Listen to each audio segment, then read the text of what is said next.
పితా పుత్ర పవిత్రాత్మ నామమున ఆమెన్. ప్రభునందు మిక్కిలి ప్రియ దేవుని బిడ్డలారా, తపస్సు కాల 4వ ఆదివార వాక్య పరిచర్యకి మిమ్మందరినీ ప్రేమతో ఆహ్వానిస్తున్నాను. యోహాను సువార్త 3వ అధ్యాయము 14వ వచనము నుండి 17వ వచనము వరకు. మోషే ఎడారిలో ఎట్లు సర్పమును ఎత్తెనో, ఆయనను విశ్వసించు ప్రతి వాడును నిత్య జీవం పొందుటకు అట్లే మనుష్య కుమారుడును ఎత్తబడవలను. దేవుడు లోకమును ఎంతో ప్రేమించి తన ఏకైక కుమారుని ప్రసాదించను. ఆయనను విశ్వసించు ప్రతి వాడు నాశనము చెందక నిత్య జీవము పొందుటకై అట్లు చేశాను. దేవుడు తన కుమారుని లోకమును రక్షించుటకు పంపినే కానీ దానిని ఖండించుటకు పంపలేదు. క్రీస్తునాథుని యందు మిక్కిలి ప్రియులగు సహోదరి సహోదరులారా, పాస్కాయుత కాలములో, తపస్సు కాలములో, శ్రమల కాలములో 4వ ఆదివారంలో అడుగుపెడుతూ ఉన్నాం. ఈ తపస్సు కాలమంతా కూడా మనం క్రీస్తు సిలువ వంక చూచి ఆయన శ్రమలను ధ్యానం చేస్తూ, మరణాన్ని ధ్యానం చేస్తూ హృదయ పరివర్తన చెంది సువార్తను విశ్వసించి దేవుని సన్నిధికి రావాలి. సువార్త ఏంటి? దానిలో ఉన్న సారాంశం. సువార్త అంటే మంచి వార్త. క్రీస్తు ప్రభు తన యొక్క సువార్త ప్రచారాన్ని ప్రారంభించే ముందుగా పలికిన మాట, హృదయ పరివర్తన చెందుడు, పరలోక రాజ్యము సమీపించినది, సువార్తను విశ్వసింపుడు అని పలికాడు. సువార్త అంటే ఏమిటి? ప్రియ దేవుని బిడ్డలారా, చాలా సులువుగా, సులభంగా అందరం అర్థం చేసుకునేది. దేవుడు ప్రేమామయుడు, కనికర సంపన్నుడు. ఆయన ప్రేమకి హద్దులు ఎల్లలు లేవు. ఆయన నిన్ను ప్రేమిస్తున్నాడు, నన్ను ప్రేమిస్తున్నాడు. ఆయన దగ్గరికి వెళ్ళటమే సువార్త. ఆ ప్రేమగల దేవుని సన్నిధికి వెళ్ళటమే సువార్త. ప్రియులారా, రష్యా రచయిత అయినటువంటి లియో టాల్స్టాయ్ చాలా గొప్ప రచయిత. ప్రియులారా, లియో టాల్స్టాయ్ ఒక గొప్ప రచయిత మాత్రమే కాదు, దేవుని యొక్క, క్రీస్తు యొక్క వాక్యాలని పాటించటానికి ప్రయత్నం చేస్తున్నటువంటి గొప్ప మనిషి, గొప్ప క్రైస్తవుడని కూడా చెప్పవచ్చు. ఒకనాడు ఆయన ఆ విధంగా వెళుతూ ఉండగా, నడిచి వెళుతూ ఉండగా, ఆ రోడ్డు ప్రక్కన ఒక భిక్షగాడు, యాచకుడు కూర్చొని ఉన్నాడు. లియో టాల్స్టాయ్ గారిని చూడగానే ఏదో ఒకటి సహాయం చేస్తాడు కదా అని ఆశతో దీనంగా అటువైపు చూచాడు లియో టాల్స్టాయ్ గారి వైపు. లియో టాల్స్టాయ్ గారు ఒకసారి జేబులు తడుముకున్నారు. దురదృష్టవశాత్తు ఆయన జేబులో ఏమీ లేవు, డబ్బులు లేవు ఆ రోజు. ఆ సహోదరుని వంక చూచి, ఆ భిక్షం అడుక్కుంటున్నటువంటి, కూర్చొని ఉన్నటువంటి ఆ సహోదరుని వైపు చూచి, సహోదరుడా, ఈరోజు నేను నీకు ఇవ్వటానికి నా దగ్గర డబ్బులు లేవు, కానీ నువ్వు ఏమీ అనుకోనంటే నీకొకటి ఇద్దామని అనుకుంటున్నానన్నాడు. అతను ఆశతో ఎదురు చూశాడు. ఒక్కసారి ఆ భిక్షగాడిని పైకి లేపి ప్రేమతో తన గుండెలకు హత్తుకొని, సహోదరుడా, నేను నిన్ను ప్రేమిస్తున్నాను అని చెప్పాడు. ఈ అన్ఎక్స్పెక్టెడ్ సడన్ సంఘటన చూచినటువంటి ఆ భిక్షకుడు ఆశ్చర్యపోయాడు. వెంటనే తట్టుకోలేక కళ్ళమ్మటి నీళ్లు జలజల జలజల రాలిని అంటండి. ఆ ప్రేమ, ఆ లియో టాల్స్టాయ్ గారు డబ్బులు ఇవ్వకపోవచ్చుగాక, డబ్బులతో కొనలేనటువంటిది, ధనముతో కొనలేనటువంటిది ప్రేమను ఇచ్చాడు. కాబట్టి ఆ భిక్షగాడు, ఇన్నాళ్ల నుండి నాకు చాలామంది నా ముఖాన డబ్బులు విసిరేస్తున్నారు, కానీ నిజమైన ప్రేమను నాకు ఇచ్చేసరికి తట్టుకోలేకపోయా సార్ అని చెప్పాడట. క్రీస్తునాథుని యందు మిక్కిలి ప్రియులకు దేవుని బిడ్డలారా, ఒక మానవుడే ఇంత ప్రేమను చూపించగలిగితే అసలు ప్రేమ స్వరూపి అయినటువంటి, ప్రేమను పుట్టించినటువంటి, ప్రేమ అయి ఉన్నటువంటి దేవుడు ఇంకా ఎంత ప్రేమమయుడో అర్థం చేసుకోవాలి. మదర్ తెరేసా ఒకనాడు ఈ విధంగా చెప్పింది. ఏమిటి అంటే, భాష రాకపోయినా అర్థం చేసుకునే భాష ఏమిటి అంటే ప్రేమ భాష. ఈ ప్రేమ భాషని అందరూ కూడా అర్థం చేసుకోగలరు అని చెప్పిందండి. పునీత అగుస్తీను గారు ఏమంటారు అంటే, love and do what you do will be right. మొదట ప్రేమ కలిగి ప్రేమతో మనం ఏం చేసినా కానీ అది మంచే చేస్తామంటండి. క్రీస్తునాథుని యందు మిక్కిలి ప్రియులకు సహోదరి సహోదరులారా, ఈనాటి వాక్యం యొక్క సారాంశం ఏమిటి అంటే, దేవుడు అనంత ప్రేమ కలిగినటువంటి వాడు. ఆయన ప్రేమకి హద్దులు ఎల్లలు లేవు. ఆయన ప్రేమ నీ మీద నా మీద మానవాళి మీద ఎంత అంటే ఆయన ప్రేమ ప్రియులారా, తన సొంత కుమారునే నీ కొరకై నా కొరకై ప్రాణత్యాగం చేసినంత. పునీత జాన్ మరియా వియాన్నీ గారు ఏమంటారంటే, దేవుడు మనల్ని ఎంతగా ప్రేమిస్తున్నాడో మనం గ్రహించగలిగితే ఆ ప్రేమను తట్టుకోలేక చచ్చిపోతామంటండి. అమ్మో, దేవుడు నన్ను ఎంతగా ప్రేమిస్తున్నాడా అని తట్టుకోలేక చచ్చిపోతామంటండి. పునీత జాన్ మరియా వియాన్నీ గారు అంటున్నారు ఈ మాట. అవును ప్రియులారా, నీవు నేను విశ్వసించే దేవుడు, నీవు నేను నమ్మినటువంటి ఆ దేవుడు ప్రేమ స్వరూపుడు, అనంతమైన ప్రేమ కలిగినటువంటి వాడు, హద్దులు ఎల్లలు లేనటువంటి వాడు తన ప్రేమకు. ప్రియులారా, యోహాను గారు రాసినటువంటి లేఖలో, మొదటి లేఖలో 4వ అధ్యాయంలో ప్రియులారా 7వ వచనం నుండి 21వ వచనం వరకు కూడా ఈ ప్రేమ గురించే, దేవుని యొక్క ప్రేమను గురించే అభివర్ణిస్తాడు. కొన్ని వాక్యాలు చదువుకోవడానికి ప్రయత్నం చేద్దాం. యోహాను రాసిన మొదటి లేఖ 4వ అధ్యాయం 7వ వచనము. ప్రియమిత్రులారా, ప్రేమ దేవుని నుండి పుట్టినది. ప్రేమ పుట్టినది ఎక్కడండి? దేవుడు. కనుక మనము పరస్పరము ప్రేమింతము. ప్రేమించువాడు దేవుని బిడ్డ, అతడు దేవుని ఎరిగినటువంటి వాడు. దేవుడే ప్రేమస్వరూపుడు. నువ్వు దేవుని ప్రేమిస్తే, పొరుగువారిని ప్రేమిస్తే నువ్వు దేవుని బిడ్డవు అవుతావు. ప్రేమించకపోతే దేవుని బిడ్డవి కావు. గుర్తుపెట్టుకుందాం. 8వ వచనంలో దేవుడు ప్రేమస్వరూపుడు. దేవుడు ప్రేమస్వరూపుడు కనుక ప్రేమింపని వాడు దేవుని ఎరుగని వాడే. మొదటేమన్నాడు పిల్లరా? ప్రేమ దేవుని నుండి పుట్టినది కనుక మనం పరస్పరం ప్రేమించుకోవాలి. ప్రేమించువాడు దేవుని బిడ్డ, అతడు దేవుని ఎరిగినటువంటి వాడు. ప్రేమించేవాడు దేవుని ఎరిగినటువంటి వాడు. రెండవది ఏమంటున్నాడు? దేవుడు ప్రేమస్వరూపుడు కనుక ప్రేమింపని వాడు దేవుని ఎరుగని వాడే. ప్రేమిస్తే నువ్వు దేవుని బిడ్డవి, ప్రేమించకపోతే నువ్వు దేవుడి తెలియదన్ను, నీకు అనుభవం లేదు దేవుడు అంటే ఏంటో. అదే యోహాను గారి మొదటి లేఖలో 4వ అధ్యాయం 19వ వచనంలో దేవుడు మనల్ని మొదట ప్రేమించుట చేతనే మనమును ఒకరిని ఒకరు ప్రేమించాలి. ప్రియులారా, కాబట్టి దేవుడు తన యొక్క ప్రేమ కారణంగా తన యొక్క అద్వితీయమైన కుమారుని ఈ లోకానికి పంపించాడు. పౌలు గారు ఏమంటారంటే ప్రియులారా, దేవుని యొక్క ప్రేమ ఎంత లోతైందో, ఎంత ఎత్తైందో, యేసయ్య ప్రేమ ఎంత గాఢమైందో మనం తెలుసుకోవాలి అంటాడు. ఎఫెస్సి పత్రిక 3వ అధ్యాయము 18వ వచనములో పౌలు గారు ఈ కోరిక కోరుతున్నారు సంఘము నుండి.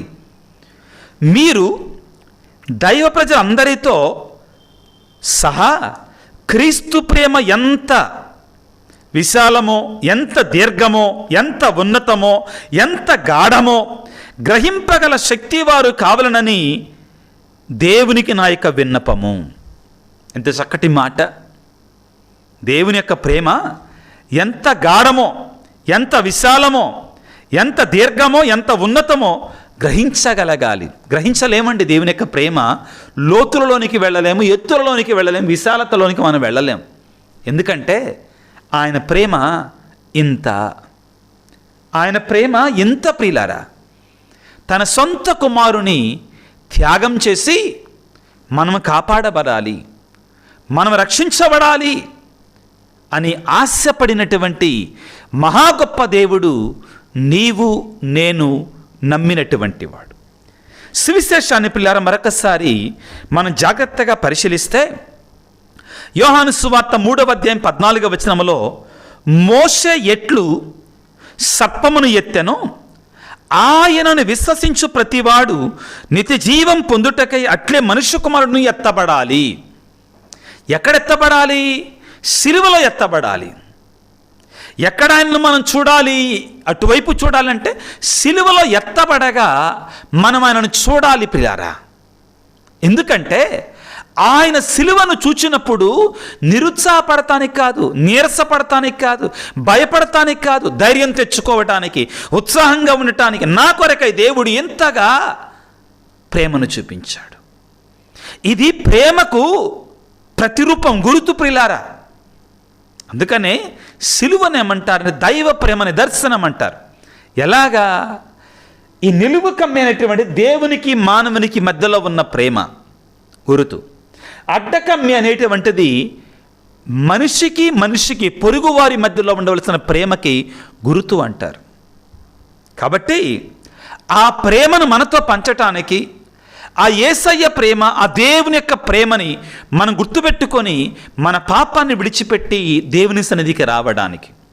ప్రియులారా, దయచేసి ఈ మాట, ఈ అంశం, ఈ తలంపుని మీ మనసులో మదిలో ఉంచుకోండి. ఏంటంటే మనం పశ్చాత్తాపపడాల్సింది ఏంటంటే దేవుడు నన్ను శిక్షిస్తాడు, నన్ను దండిస్తాడు, నన్ను నరకానికి పంపిస్తాడు.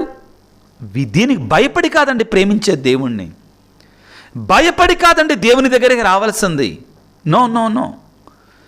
ఎలా మరి? దేవుడు నన్ను ఇంతగా ప్రేమిస్తున్నాడా? దేవుని యొక్క ప్రేమ ఎంత గొప్పదా నా మీద అని తప్పు చేస్తాను చూడు. ఇంత ప్రేమమయుడిని నేను బాధ పెడుతున్నాను నా యొక్క తప్పులతోటి, నా పాపాలతోటి. తిరిగి రావాలి, ఆయన వంక చూడాలి, ఆయన వంక చూచి పరమానందాన్ని పొందుకోవాలి. 16వ వచనం పిల్లలు అందరికీ తెలిసిన వాక్యమే. పెదవులతో కాకుండా హృదయముతో చదువుదామా? పెదవులతో కాకుండా హృదయముతో విందామా? చెవులతో కాకుండా ఆలకించుదామా? దేవుడు లోకమును అన్న ప్రదేశంలో మన పేరు పెట్టుకుందాం. విజయరాజుని దేవుడు విజయరాజును ఎంతో ప్రేమించి తన ఏకైక కుమారుని ప్రసాదించను. ఆయనను విశ్వసించు ప్రతివాడు నాశనము చెందక నిత్య జీవం పొందుటకై అట్లు చేశాను. ఒక ఉద్దేశం ఉంది, ఒక ప్రణాళిక ఉంది. ఎందుకు దేవుడు తన కుమారుని ఈ లోకానికి పంపించాడు? ఎంతో ప్రేమించాడు, బాగానే ఉంది. ఎందుకంటే ఆయనను విశ్వసించి ప్రతివాడు కూడా రక్షణ పొందాలని ఆయన కోరిక, రక్షణ పొందాలని అతని యొక్క కోరిక. దేవుడు తన కుమారుని లోకమును రక్షించుటకు పంపించాడు కానీ దండించుటకు పంపించలేదు. కానీ దుర్మార్గం ఏంటంటే పిల్లారా, బాధాకరమైన విషయం ఏమిటి అంటే మనము ఆయన ప్రేమను గుర్తించకుండా ఆయన వద్దకు తిరిగి రావటానికి బదులుగా మనమేం చేస్తున్నాం? ఆయన నుంచి దూరం అయిపోతున్నాం. అదే వాక్యం ఈనాటి సువిశేషంలో కూడా ఉంది పిల్లారా.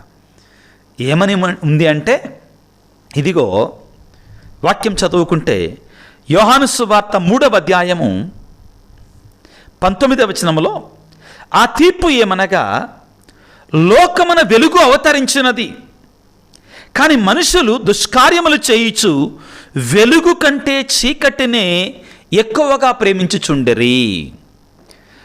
ఇదే మనిషితో వచ్చిన సమస్య. ఏమిటి? ఆయన ప్రేమను స్వీకరించటానికి బదులుగా చీకటిని ప్రేమిస్తున్నామంటండి మనం. మనుషులు దుష్క్రియలు చేయుచు వెలుగు కంటే చీకటినే ఎక్కువగా ప్రేమించుచున్నారు. దుష్క్రియలు చేయు ప్రతివాడు వెలుగును ద్వేషించును, అతడు తన దుష్క్రియలు బయలుపడకుండా వెలుగును సమీపించడో. ప్రియ దేవుని బిడ్డ, ఈ శ్రమల కాలంలో, ఈ తపస్సు కాలంలో ఆత్మ పరిశీలన చేసుకోవాలి మనందరము కూడా. మానవుని యొక్క స్వభావం ఏంటంటే మంచి కంటే చెడు వైపే ఆకర్షించబడతారు. వీడియోలు చూడండి, యూట్యూబుల్లో వీడియోలు చూడండి, చెడ్డ రోత పాప బూతు వీడియోలకి మిలియన్స్లో చూస్తారండి, లక్షల్లో చూస్తారు.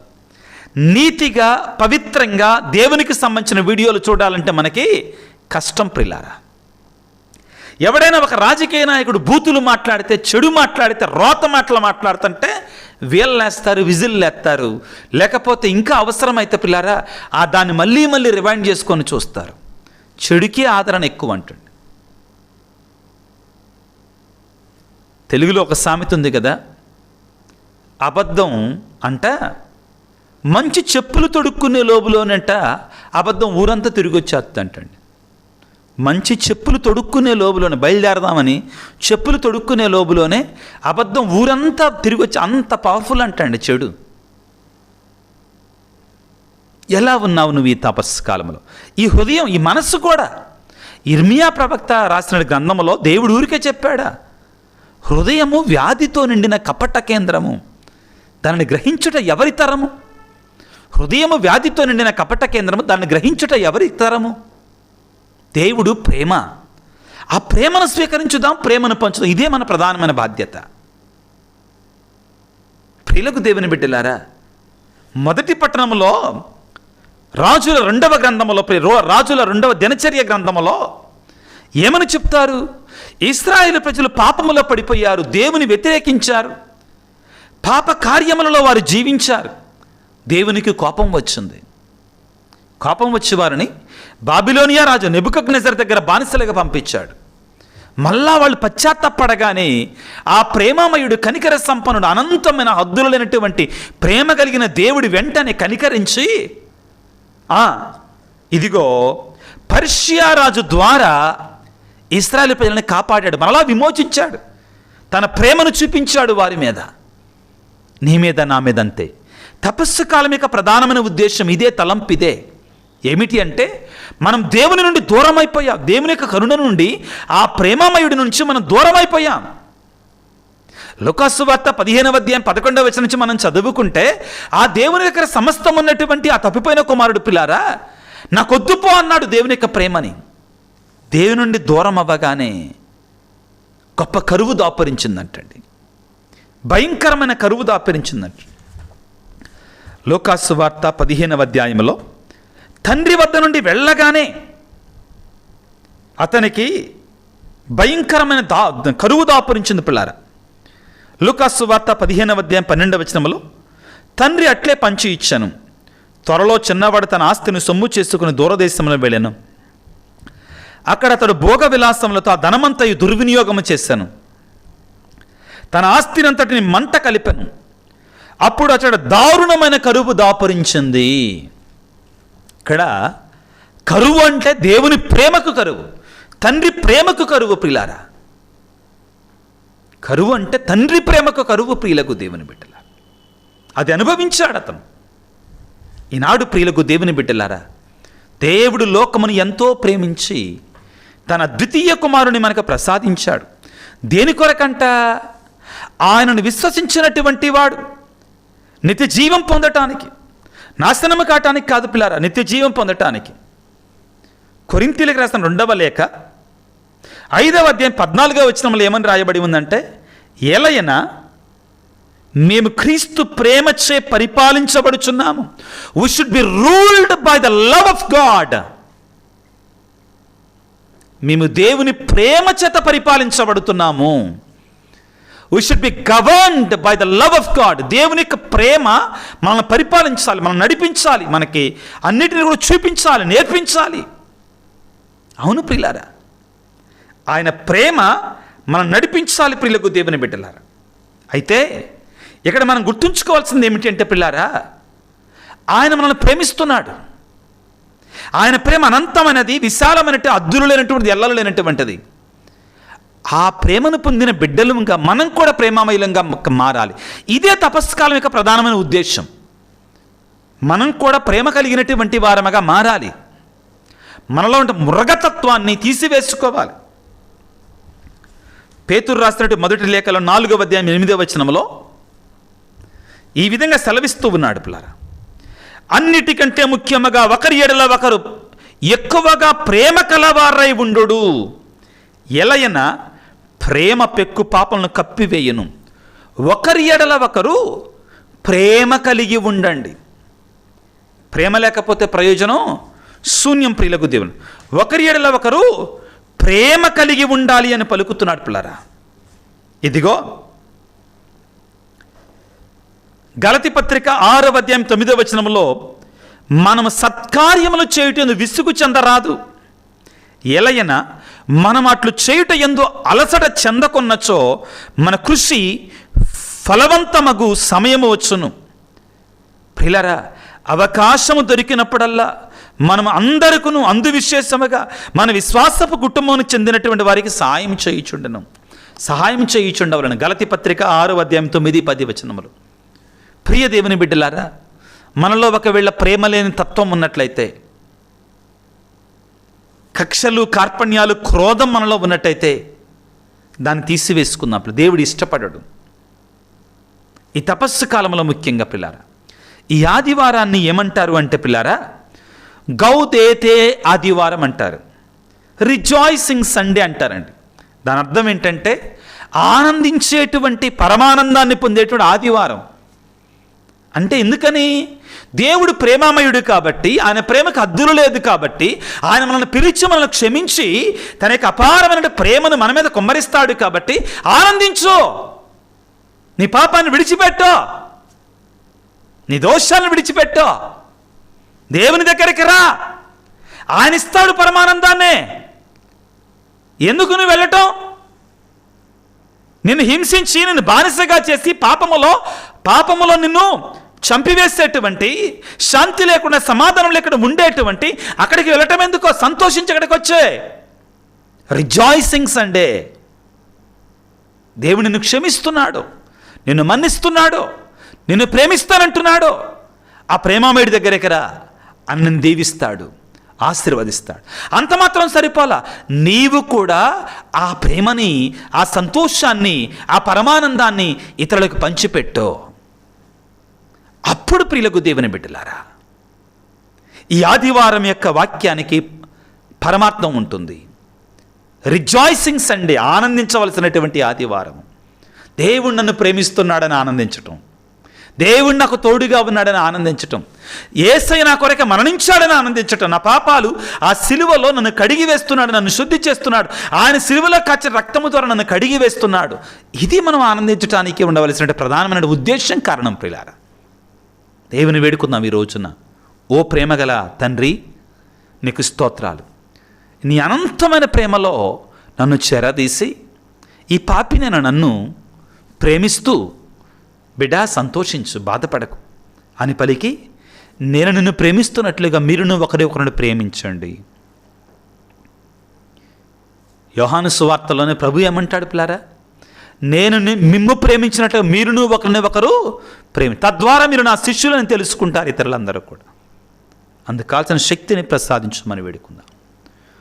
ఓ ప్రేమామయుడా, హద్దులు ఎల్లనటువంటి కనికరమత్వము కాచు కాపాడేటువంటి తండ్రి, ఈనాడు మీరు మాకు ఇచ్చినటువంటి వాక్యాన్ని బట్టి మీకు స్తోత్రాలు తండ్రి.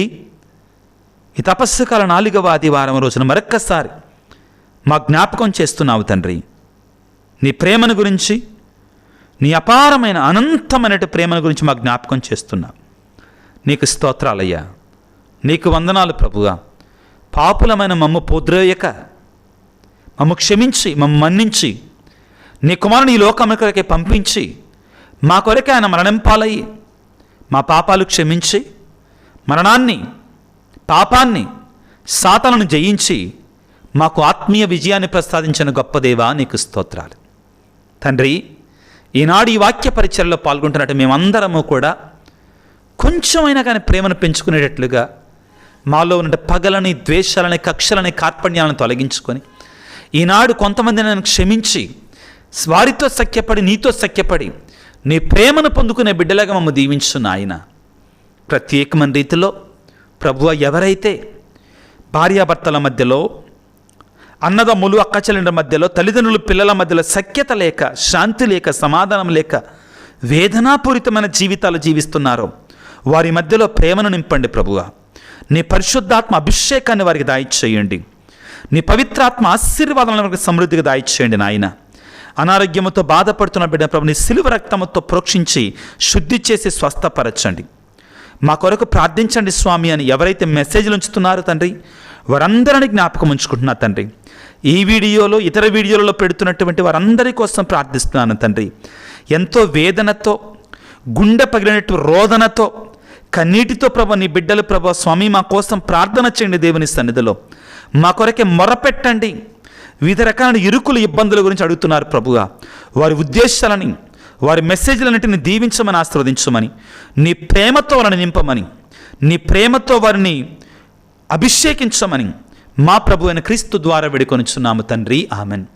ప్రభువు మీతో ఉందురుగాక, మీ ఆత్మతో ఉందురుగాక. సర్వశక్తిగల సర్వేశ్వరుడు పిత, పుత్ర, పవిత్రాత్మ మిమ్మందరిని చల్లగా దీవించి ఆశీర్వదించి కాపాడుదురుగాక. God bless you. దేవుడు మిమ్ము దీవించుగాక. ఆమెన్.